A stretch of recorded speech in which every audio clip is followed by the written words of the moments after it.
Life में जो भी कुछ होता है वो जैसा होता है हम उसको वैसे नहीं देखते हैं, हम उसको वैसे देखते हैं जैसे हम देखना चाहते हैं। मतलब हमारे डिजायर्स और हमारे फियर्स हम उसके ऊपर सुपर इंपोज कर देते हैं। उसकी वजह से ये कॉम्प्लिकेशंस पैदा होती है माइंड के लेवल पे, माइंड डिस्टर्ब हो जाता है। अगर जो जैसा है उसको हम वैसे ही देखने लग जाएं तो हमारी लाइफ सॉर्ट आउट हो जाएगी, तो माइंड पीसफुल हो जाएगा।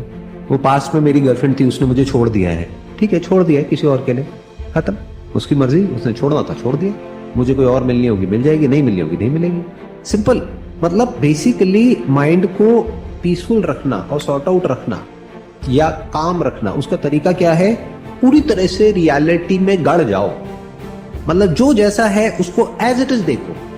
ये देखना लोगों के लिए बड़ा मुश्किल हो जाता है। फॉर एग्जाम्पल डेथ, लाइफ की एक इतनी बड़ी रियलिटी है और हम उसको डिनाई करते रहते हैं। मेरे उसकी डेथ हो गई, नहीं होनी चाहिए थी। क्यों नहीं होनी चाहिए थी? हो गई ना। Why are you not accepting it? Accept it. रोना है जितना रो लो, उस वक्त कुछ दिन तक रोना है रो लो। कोई ब्रेकअप हो गया है, बुरा लग रहा है, रो लो, खुल के रो लो। उसके बाद में इस बात को देख लो कि जो होना था वो ही हुआ, उससे इतना सा भी अलग नहीं। यानी अगर किसी ने आपके साथ में कुछ किया है गलत, तो उसने वही किया है जो अगर आप उसकी जगह पर होते तो आप उसके साथ करते। इतना सा भी अलग नहीं किया है। अगर आपका भी एग्जैक्ट वही बैकग्राउंड होता, वही सब कुछ होता, जिस तरह से उसकी अपब्रिंगिंग हुई है वही सब आपके साथ हुआ होता, आप भी वही करते। होना तो वही होता है जो होना होता है।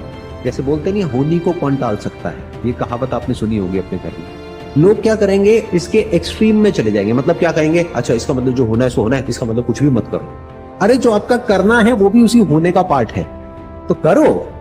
जो मिलना है या नहीं मिलना है वो भी उसी होने का पार्ट है, लेकिन होना वही है जो होना है। ये इतनी सी बात हमको समझ आनी चाहिए कि ये जो बातें मैं कर रहा हूं ना आपके साथ में, ये दुनिया में बहुत लोग करते हुए मिलेंगे, लेकिन वो ऊपर ऊपर लेवल से करते हैं। जैसे किसी की डेथ हो जाती है तो एक डायलॉग आपने सुना होगा, अरे जो आया है वो जाएगा, तू जाने के लिए तैयार है? कल तू जा सकता है अंकल, जाएगा? नहीं नहीं नहीं नहीं बेटे, क्या बोल रहे हो? अगर आप ये बात बोल रहे हो कि जो आया है वो जाएगा, तो ये बात आप पे भी अप्लाई होती है। You should first accept it yourself completely and then say it, otherwise don't say it. तब जो आप बोल रहे हो और जो कर रहे हो वो एक ही है, तब हमारा माइंड पीसफुल हो जाता है। तो this very understanding of the reality frees your mind from what should be, then what remains is what is। फिर सिर्फ वो बचा रह जाता है जो है, जो होना चाहिए उसके लिए कोई जगह नहीं है।